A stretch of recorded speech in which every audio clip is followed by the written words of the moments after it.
എന്താണ് semi cryogenic എഞ്ചിനുകൾ?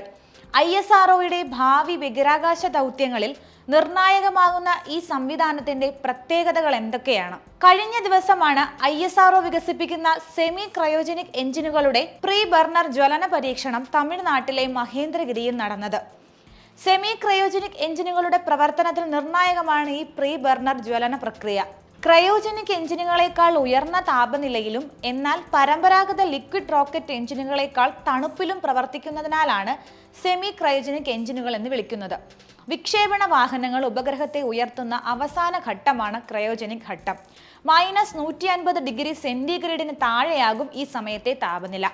ഈ സമയത്തും ജ്വലനം സാധ്യമാക്കിയിരിക്കുകയാണ് ഇസ്രോ. അതുകൊണ്ട് തന്നെയാണ് സെമി ക്രയോജനിക് എഞ്ചിനുകളുടെ പ്രവർത്തനത്തിൽ നിർണായക ഘട്ടമായി ഇത് വിലയിരുത്തപ്പെടുന്നത്.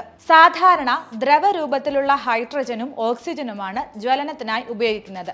എന്നാൽ ദ്രവരൂപത്തിലുള്ള ഓക്സിജനും മണ്ണെണ്ണയും ഉപയോഗിച്ചാണ് സെമി ക്രയോജനിക് എഞ്ചിനുകളുടെ ജ്വലനം സാധ്യമാക്കിയത്. ശുദ്ധീകരിച്ച മണ്ണെണ്ണ ഓക്സിഡൈസറായി പ്രവർത്തിച്ച് ദ്രാവക ഓക്സിജൻ ഉൽപ്പാദിപ്പിക്കുകയാണ് ഇവിടെ ചെയ്യുന്നത്.